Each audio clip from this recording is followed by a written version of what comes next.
Marriott might be increasing point prices, there's a ton of Delta award space if you want a summer in Europe, and there's a battle happening for airport lounges. This and more in today's roundup. Big favor thumbs up to help with the algorithm, share this with someone that might benefit, especially for award space. Starting off, we might see a devaluation for Marriott. You might not know this, but a lot of Marriott hotels aren't actually owned by Marriott. They operate off a franchise model similar to Subway or McDonald's. Marriott itself owns less than 1% of the hotels, and 99% of the 9,300 hotels are franchises are managed under agreements. This is why sometimes hotels change flags. Wailea Beach Resort in Maui is a great example of this. The resort itself and everything opened in 1976, and when they opened, they were actually an Intercontinental, and 25 years later, they switched brands and reflagged as a Marriott.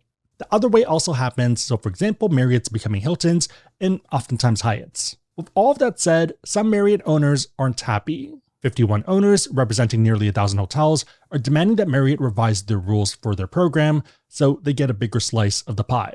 The core issue being revenue from co-branded cards, which jumped up by 35% this year to nearly $1 billion. The owners originally thought the program was just breaking even, and now the hotels feel like they're getting ripped off.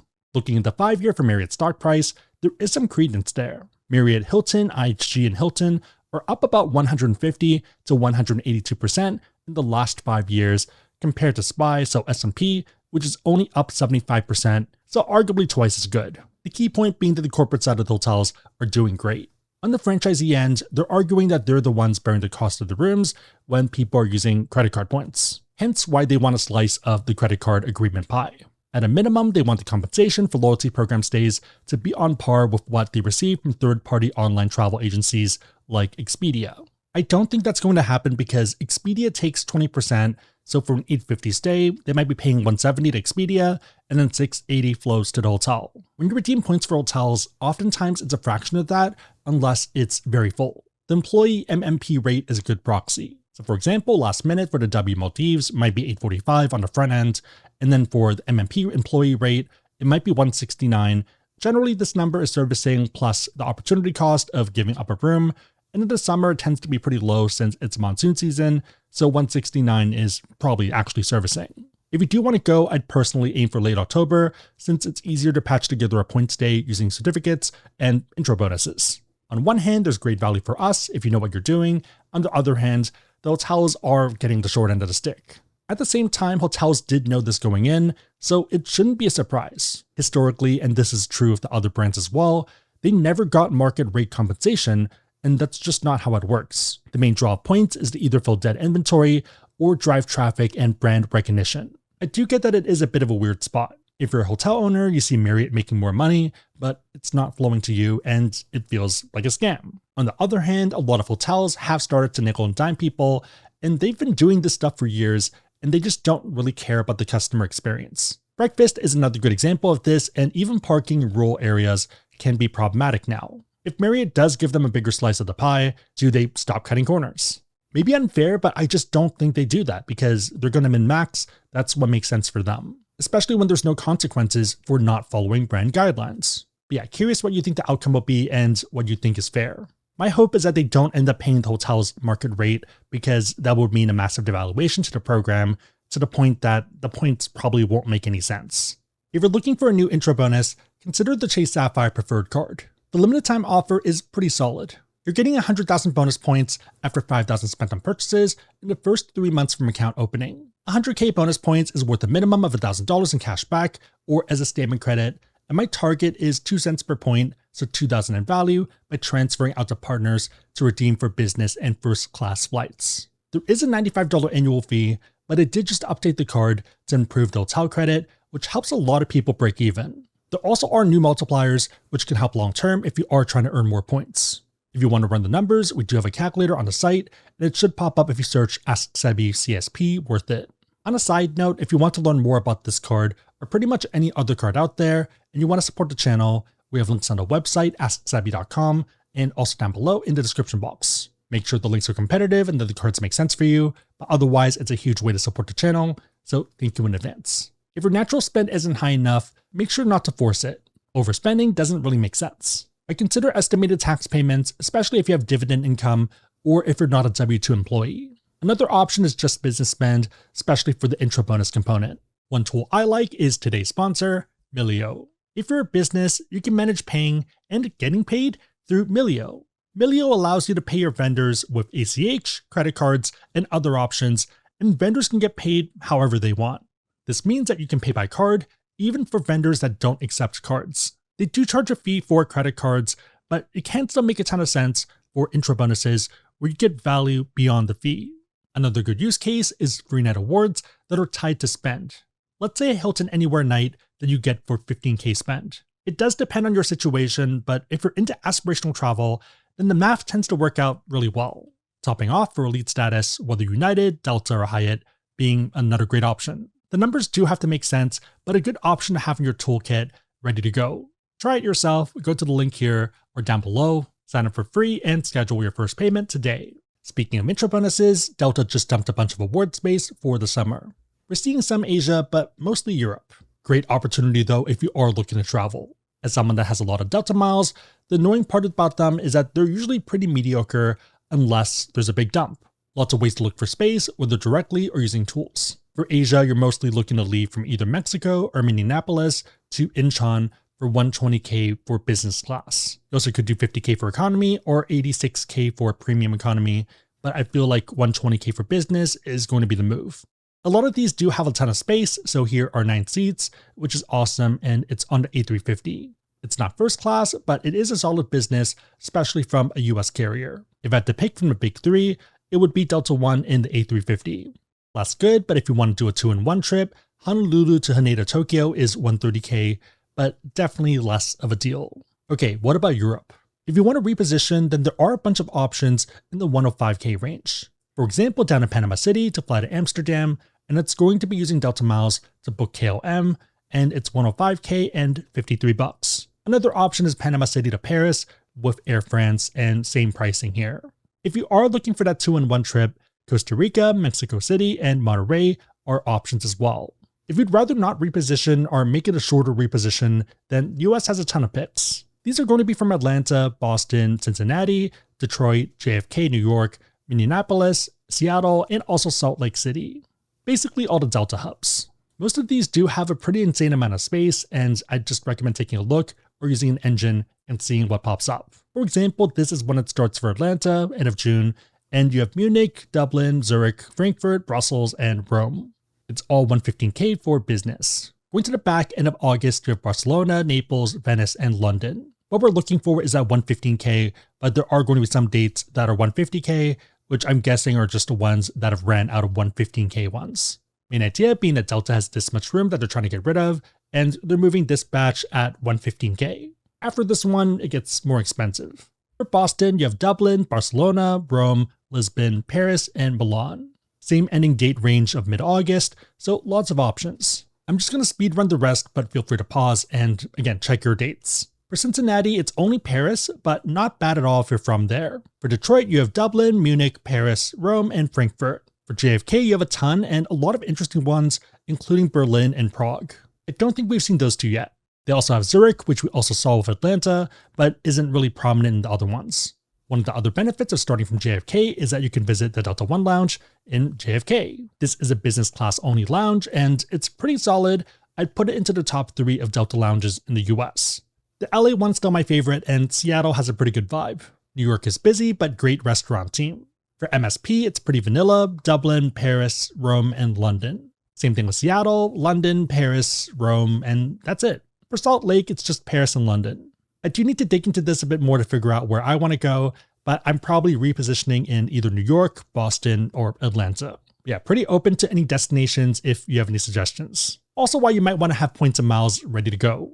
If you don't have any Delta miles, they do have pretty good offers on most of the cards right now, so the ones with annual fees. It might be a bit late if you haven't applied yet, since you have to hit the minimum spend, but good to always have in your back pocket. Finishing off, Chase has a new lounge coming to Miami. If you're into business drama, this is a pretty interesting story. Last year, Miami-Dade County submitted an RFP, request for proposal, for a new lounge. They were looking for a lounge that was available for passengers to access via memberships or day passes and not exclusive for a specific airline. Features including food and beverage, made-to-order items, premium liquor, and passenger amenities. So a full-service lounge. It's going to be on the 3rd floor of Concourse E above Gate E7. Size-wise, it's a bit under 14,000 square feet. For context, the Chase Sapphire Lounge in LaGuardia is 19,000 square feet, and the one in Boston is a bit smaller at 11.6 thousand square feet. I wouldn't call the Miami one big, but it's not small either. It's kind of in the middle. The expectation for the lounge was a very competitive contract. This would be lounge number 11 in Miami, and there's already 3 from American, 2 from Turkish, and 1 from BA, Delta, LATAM, and TAP, and also the second bank lounge for the airport. The other one I'm still not allowed to mention on YouTube per their team. That lounge is in Terminal D and was originally 8,000 square feet, but in 2019 they did expand it by 4,000 square feet to get it to 12.3 thousand. Pretty close size-wise, and it just depends on if you're flying from D or E. Also, I guess what the lines look like, and ironically, having a second bank lounge should help a lot here. Also, I knew that lounges were expensive, but I didn't know how expensive. The estimated cost to be paid to the county over 15 years is $93.8 million. This includes $3.46 million annually in privilege fees, and then 40% of other charges, including guest fees, food and beverage, alcoholic beverages, advertising promotion, and also merchandising. Let's do some quick math. 93.8 million total estimated revenue divided by 15 years is 6.25 million revenue per year. 6.25 minus 3.46 for the privilege fee is 2.79 million in additional payments for those other things. Additional payments being 40%, so 2.79 divided by 40 times 100 is 6.98, about 7 million. I'd guess that 7 million is what's expected to be spent on advertising to promote and everything else, since I'm not sure how much merchandise sales they're going to have, and I don't know how many people are paying to enter the lounge. Kind of curious what you think about these economics. The winner also has to pay for the capital investment to build out the actual lounge and pay for an elevator and everything needed to make it look nice. The elevator isn't cheap, but compared to everything else, pretty affordable at $100K per floor. For the build out, per the Nashville Post, you're looking at $1K to $1.5K per square foot. 14,000 square feet times 1,000 would be 14 million, and times 1,500 would be 21 million. The all-in number here is easily north of 100 million over 15 years. Okay, so if we unnecessarily build out a financial model for this, because I was curious myself, the worst case, assuming that it's a high build out and the 40% is on marketing and ads, that's almost 220 million in costs for the lounge. The best case is if the 40% is on something revenue generating, let's say entry fees, and let's assume a very generous gross profit, they might be looking at a net cost of 24 million to 31 million, which I don't think that's actually the case, but curious what you think. Most people I see going in are going in with the card, they're not paying for additional guests or buying merch. Okay, so the lounge is expensive, and the worst case being 220 million. It might also be an overpayment. So again, Chase was paying 3.46 million per year and 40% in fees. And if we look at the proposers, that matches with AD partnerships, so we know who is who. The other two being PPL Holdings and TAV American Operations. PPL Holdings is Plaza Premium, which are solid lounges, and I wouldn't be bad either. TAV is interesting. TAV is a member of Group ADP, and that was formerly Airport de Paris. They've also built out X-Time lounges and Prime Class. Specifically in the US, they have Prime Class JFK and Turkish Dulles. So it sounds like a Priority Pass lounge on the surface. They also are apparently the operators for Capital One lounges. In fact, they've been working together since 2020. So Chase beat out Plaza Premium, but also Capital One. Taking a look at the deals, Plaza offered $120K annually and 13 to 25% of gross revenue. So drastically lower than AD partnerships, which is Chase, for both numbers. For Priority Pass lounges, even though the sticker price might be 30 something, that's what's being paid to Priority Pass corporate, and then they pay the lounge 23 to 28 per visitor. We can run the numbers, but I'm assuming that it's not crazy high unless they get crazy volume. For TAV, which is probably Capital One, they were looking to pay 13 to 26%, so 1% higher than Plaza, but only 100K per year. Let me know if I'm crazy, but it does feel a little bit like Chase aggressively outbid everyone to win this. On the surface, it looks like they're trying to block Capital One, but I don't think that's the case. Looking at Miami Airport's history of lounges, yes, there is a recent wave of Avianca and BA, but on average, you're looking at a new lounge every 2 years or so. That means that not going for it now might cost them that opportunity. Depending on metric, Miami is one of the top 10 wealthiest cities in the US. There's also been a flight of wealth from cities like New York, especially in the past year or so. Looking more historic, so 2014 to 2024, Miami has the largest growth of millionaires, second to only the Bay Area. Looking at millionaire count broadly, it does feel like these are battleground cities. New York is New York, Bay Area I'm a bit surprised by. Chicago is a bit of a mess, and there is a lot of airport politics from my understanding. Houston seems obvious and a good target, and same with Seattle. For Boston and now Miami, we are going to see new competitors, probably in 2029 once the lounges finish. I would think of this less as an overpayment to be Capital One, especially because Capital One's footprint isn't even that big, relatively speaking, and is also non-existent on the West Coast. This feels like a necessary play to flight number 1, and I'm all for it. Chase is currently at 10 lounges if you count the Etihad Lounge in JFK, but it still pales pretty aggressively to the 20 from number 1, especially if you consider the new sidebar style options. Also, we did have a chance to stop by here for 5 minutes on our flight out, and it's amazing, would strongly recommend it. I probably like it better than the main lounge. Way better food, very good service, and just a fun time. It's also ignoring the international battleground where Chase has just one in Hong Kong, so there's still a long way to go. Out of curiosity though, do you think Chase will ever catch up, or do you think it'll never happen?